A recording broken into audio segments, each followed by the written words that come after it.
बिस्मिल्लाहिर्रहमानिर्रहीम अस्सलाम वालेकुम। मैं हूँ मेरीन सब्तैन, देख रहे हैं आप मेरा यूट्यूब चैनल और फेसबुक पेज। नाज़रीन, आज का जो वाक़या है हमारी बहनों के लिए, हमारे भाइयों के लिए एक ऐसी कहानी है जिसको ज़रूर सुनिएगा। एक मुख्तसर सी कहानी है, लेकिन एक ऐसी कहानी है जो आपको शायद ये एहसास दिलाएगी कि कभी-कभी हमारे लम्हों में किए गए फ़ैसले हमारी ज़िंदगी भर की मेहनत पर कैसे पानी फेर देते हैं। ये वाक़या जो है ये वॉशिंगटन से है, जहाँ पर एक देसी जोड़ा है, जिनका नाम जो है हरमीत कौर है और उनके शौहर का जरनीत कौर सिंह, सॉरी। और इनकी उम्र है 36 साल और उनकी बीवी है नवनीत कौर, जिनकी उम्र है 37 साल, उनसे 1 साल बड़ी हैं। ये दोनों का वाक़या है और इस वक़्त इसके ऊपर बहुत ज़्यादा बात भी हो रही है। कपल्स के जो आपस के ताल्लुकात होते हैं, रिलेशनशिप में जो छोटी-छोटी बातें राई का पहाड़ बन जाती हैं और उनका अंजाम जो होता है, उसके ऊपर बात हो रही है। ये 13 मार्च का वाक़या है 2026 का ही, और उस दिन ये बड़ा ही खौफ़नाक दिन था। ये दोनों मियाँ-बीवी अभी रिसेंटली वॉशिंगटन, अमेरिका ये शिफ्ट हुए होते हैं। जो लड़की है उसके पेरेंट्स जो हैं वो कनाडा में थे और ये लड़की अपने शौहर के साथ अमेरिका शिफ्ट हो गई थी। अब अमेरिका में आपको मालूम है कि बहुत सी जॉब अपॉर्च्युनिटीज़ ज़्यादा है कंपेयर टू कनाडा। लोग जब अगर पाकिस्तान या इंडिया से कनाडा मूव करते हैं तो उनका अगला डेस्टिनी जो होता है वो अमेरिका होता है, क्योंकि वहाँ पे उनको लगता है कि उनके लिए अपॉर्च्युनिटीज़ बहुत ज़्यादा होंगी। इसी तलाश में ये दोनों मियाँ-बीवी यहाँ पर पहुँचते हैं और यहाँ पे अब वेल सेटल भी हो जाते हैं और इनके मामलात यहाँ पर सही हो गए होते हैं। अब नवनीत कौर बहुत ज़्यादा चाहती है कि उसके वालिदैन जो है वो भी यहाँ पर ही आ जाएँ, लेकिन इसका शौहर जो है वो इस चीज़ से राज़ी नहीं होता। अब इसके जो वालिद हैं, यानी कि इसके शौहर के जो वालिद हैं वो तो यहाँ पर आए होते हैं, यहाँ इनके साथ रह रहे होते हैं। अब नवनीत कौर को इस बात का बड़ा दुःख होता है कि इसका बाप तो यहाँ रह सकता है, लेकिन मेरा बाप जो है और मेरी माँ जो है, उनके लिए ये कोई मुझे एफ़र्ट नहीं करने दे रहा। ये एफ़र्ट जो है दोनों ने मिलके ही करनी थी, उन्होंने मिलके स्पॉन्सर करना था, लेकिन इसका शौहर किसी तौर पे राज़ी नहीं हो रहा था। अब इस बात का भी दुःख था नवनीत कौर को कि मेरे शौहर ने जब अपने माँ-बाप को बुलाना था, तब तो उसने सारा काम करा लिया, लेकिन जब अब मेरे माँ-बाप की बात आई है, तो ये यूँ पीछे हट गया है। अब इस चीज़ की वज़ह से इनके घर में अक्सर औकात झगड़ा रहना शुरू हो गया था। इसके जो ससुर हैं वो यहीं पर इस घर में रहते थे, ऊपर रहते थे। जब भी इनका झगड़ा होता वो आते, सुलह-सफाई कराते, कभी इनको चुप कराते। उस दिन भी रोज़ के मामूल की तरह एक झगड़ा हो रहा था। ये झगड़ा आहिस्ता-आहिस्ता बहुत बढ़ना शुरू हुआ, आवाज़ें इनकी ऊँची होनी शुरू हुई और इसके ससुर जो हैं वो ऊपर से नीचे उतर कर आते हैं और इन दोनों को समझाते हैं कि भई क्या तमाशा बना लिया तुम लोगों ने, बस भी करो। नवनीत अपने शौहर से कहती है कि मैं अपने माँ-बाप को तो बुला कर ही छोड़ूँगी। मैं अपने माँ-बाप के बगैर क्यों रहूँ? तुमने भी अपने माँ-बाप को स्पॉन्सर किया, अब मेरे माँ-बाप की बारी है। इस बात पर इसका शौहर बहुत तप जाता है, कहता है, "रोज़ तुम्हारा यही जुमला, सुबह होती है, शाम होती है, तुम इस बात से पीछे हटती ही नहीं हो। तुम एक चीज़ का किस्सा छोड़ नहीं सकती।" तो वो कहती कि नहीं, ऐसा नहीं हो सकता। नवनीत 6 माह की हामिला थी और इस हालत में ख़वातीन के ऊपर मुख्तलिफ मूड्स भी आते हैं, फ़ेज़ेज़ आते हैं। छोटी-छोटी बात पर जल्दी हाइपर भी हो जाती हैं और इसी अस्थना में वो गुस्से में अपने भाई को फ़ोन भी मिला देती है। और उसके भाई को अपने भाई को फ़ोन करके कहती है कि देखो, ये अब मेरे साथ ये सलूक कर रहा है, मैं इससे जो काम कहती हूँ उससे ये पीछे हट जाता है। मैंने इसके माँ-बाप के लिए इतनी एफ़र्ट की और देखो ये मेरे साथ क्या कर रहा है। अब ये जब इनकी बहस होती है और ये ज़ाहिर-सी बात है प्रेग्नेंट भी होती है, तो इसका भाई जो है इसके शौहर कहते हैं मुझे इससे बात कराओ, और जब इसका शौहर फ़ोन उठाता है तो वो उसे थोड़ा-सा डाँटता है, कहता है कि भई देखो, तुम्हें अपनी बीवी की हालत का ख़्याल होना चाहिए, तुम इससे कैसे बोल रहे हो? ऐसे नहीं बात करते। और ये कौन-सा तरीका है? अगर तुमने कुछ किया है तो मेरी बहन ने भी साथ किया है, दोनों ने मिल के इस गाड़ी को आगे खींचा है, तुम कोई अकेले तो नहीं यहाँ तक पहुँचने वाले थे। तो इस बात पर दोनों का थोड़ा-सा झगड़ा हो जाता है, इसका भाई थोड़ा-सा सख्ती से इसके शौहर के साथ बोलता है, फ़ोन रखा जाता है। अब जब ये फ़ोन रख देते हैं तो इसके शौहर को आता है गुस्सा।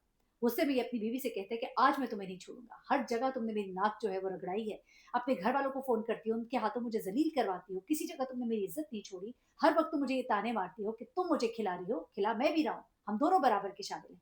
अब ये गुफ्तगू आहिस्ता-आहिस्ता एक्सट्रीम पे पहुँच गई है। ससुर जो पहले आए थे चुप कराने, उन्होंने कहा बस बहुत हो गया, ऊपर ही रुक गए, नीचे नहीं आए। अब इसका शौहर जो है ये गुस्से से बाहर निकलता है।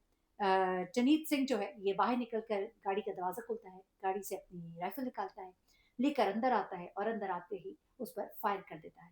इसी दौरान में जो इसकी बीवी है वो अपने भाई को फ़ोन करती है, उसे कहती है कि वो अभी गाड़ी की तरफ गया है, वो मुझे मारने वाला है। और इसी दौरान में वो अंदर आता है और गोलियों की आवाज़ और उसके साथ ही फ़ोन बंद। इसी दौरान में हनीत जो है दूसरे फ़ोन से 911 पर फ़ोन भी कर चुकी थी। वहाँ पे मौजूद ऑपरेटर भी ये तमाम तर गुफ्तगू सुन रहा था। इसी दौरान में ये वाक़या हो जाता है। ससुर जो पर मौजूद होते हैं, वो गोलियों की आवाज़ सुनते हैं, वो दौड़ते हुए नीचे पहुँचते हैं और देखते हैं कि उनका बेटा हाथ में राइफल पकड़े खड़ा है और सामने उनकी 6 माह की हामला बहू ज़मीन पर पड़ी तड़प रही है। ये सब देखकर वो फ़ौरन ही पुलिस को फ़ोन करते हैं। ज़हन में उनके यही आता है कि शायद बच्ची को बचाया जा सके और अपने बेटे को चीख-चीख कर कहते हैं कि तुमने ये क्या कर डाला? अब तुम्हें कौन बचाएगा? हाँ, उधर से इसका भाई जो है वो भी 911 पे फ़ोन करता है, उधर वो तड़प रहा है, इधर जो लड़की है वो ज़मीन पे पड़ी तड़प रही है। इसे हॉस्पिटल फ़ौरन पहुँचाया जाता है, लेकिन वहाँ तक पहुँचते-पहुँचते ये जाँबर नहीं हो पाती, बल्कि यही नहीं, इसका बच्चा जो है वो भी इस मौके पर ज़ाहिर-सी बात है अल्लाह को प्यारा हो जाता है और ये मामला जो है ये जब सामने आता है तो इस पर फिर बहुत ज़्यादा इस वक़्त बात भी हो रही है। इस पर कहा जा रहा है कि किस तरह से इसने ज़ुल्म किया ना सिर्फ़ ये कि अपनी बीवी पर बल्कि 6 माह की हामला बीवी पर और उसके साथ-साथ ये बच्चा जो है ये भी जो है मारा गया। अब पुलिस जब आती है उस वक़्त उसको उसके वेपन समेत गिरफ़्तार कर लिया जाता है और ये ओपन एंड शट केस होता है। इसे गिरफ़्तार करके अदालत में पेश किया जाता है जहाँ पर जज ने उस पर $5 मिलियन की ज़मानत मुकर्रर की। इतनी बड़ी ज़मानत मुकर्रर करने का मकसद ये होता है कि वो अपने आप को अब निकाल ना सके, बचा ना सके, कोई इसकी ज़मानत ना दे सके, वो केस पर असरअंदाज़ ना हो सके और जब तक उस पर केस चले, वो जेल की सलाखों के पीछे ही रहे। अब माहिरीन के मुताबिक इस केस में जो सख्त सज़ा हो सकती है, वो उम्र कैद भी हो सकती है क्योंकि उसने एक नहीं बल्कि 2 जानें जो हैं, उसका ज़ियाँ किया है, बीवी और उसका ना पैदा होने वाला बच्चा। एक मामूली सा झगड़ा था, एक खातून जिसने अपने शौहर के साथ खड़े होकर उसको इस मुकाम तक पहुँचाया क्योंकि अभी जो डिटेल्स और रिपोर्ट्स इस बारे में आ रही हैं, वो यही है कि ये खातून जो है इसको इंडिया से यहाँ तक लाने वाली और फिर यहाँ से आगे इसको अमेरिका तक लाने वाली, इसके शाना-बशाना खड़ी होने वाली, यही इसकी बीवी थी। इस शौहर के दिल में और ज़हन में सिर्फ़ एक अना थी और एक ज़िद थी और एक हसद था कि इसके माँ-बाप क्यों? वो उसके माँ-बाप को आगे आता नहीं देख सकता था। हनीत कौर के वालिदैन जो है वो वहाँ पर रहते थे कनाडा में और उसने ही इसको स्पॉन्सर किया था और यहाँ तक लाने वालों में उसको कनाडा तक इंडिया से लाने वालों में इसकी बीवी शामिल थी।